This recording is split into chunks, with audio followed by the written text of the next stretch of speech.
പായസം ഇഷ്ടമല്ലാത്തതായിട്ട് ആരെങ്കിലും ഉണ്ടോ? ഉണ്ടെങ്കിൽ ഒന്ന് കമൻറ്റ് ചെയ്യണേ. എനിക്ക് തോന്നുന്നില്ല. അപ്പോൾ ഈസി ലൈക്ക് ഈസി ഇന്ന് വന്നിരിക്കുന്നത് ഒരു ഈസി പാലട പായസം ഉണ്ടാക്കാൻ വേണ്ടിയിട്ടാണ്. ബ്രാഹ്മിൺസിൻ്റെ പാക്കറ്റാണ്.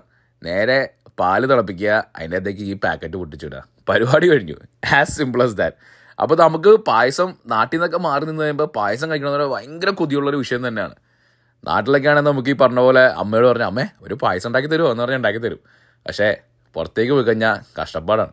പിന്നെ ദേ അതിൻ്റെ പുറത്ത് കുറച്ച് ഡ്രസ്സിങ്ങിനായിട്ട് ഞാൻ നെയ്യ് എടുത്തിട്ട് കുറച്ച് റൈസിൻസ് ഉണ്ടായിരുന്നു, അത് വറുത്തൊഴിച്ചു. പിന്നെ ഓൾറെഡി ഇതിൻ്റെ അകത്ത് ക്യാഷും ഇതിൻ്റെ അകത്ത് ഉണ്ട്. അപ്പോൾ അതുകൊണ്ട് നമ്മൾ ക്യാഷിൻ്റെ കാര്യത്തിൽ വലിയ ബുദ്ധിമുട്ടേണ്ട കാര്യമില്ല. സംഭവം ഒരു അരമണിക്കൂർ നമ്മൾ ലോ ഫ്ലെയിമിലിട്ട് അങ്ങ് തിളപ്പിച്ചാൽ മതി, സാധനമൊക്കെ സെറ്റാക്കി കിട്ടും. ഈ വീഡിയോയുടെ ഉദ്ദേശം എന്ന് വെച്ചിട്ടുണ്ടെങ്കിൽ കുറച്ച് മധുരം പകരുക. അതായത് ഇനിയും അടിപൊളി വീഡിയോസൊക്കെ ആയിട്ട് മുന്നോട്ട് വന്നതുണ്ട്. അപ്പോൾ എല്ലാവരും സപ്പോർട്ട് ചെയ്യുക. Thank you so much. Have A good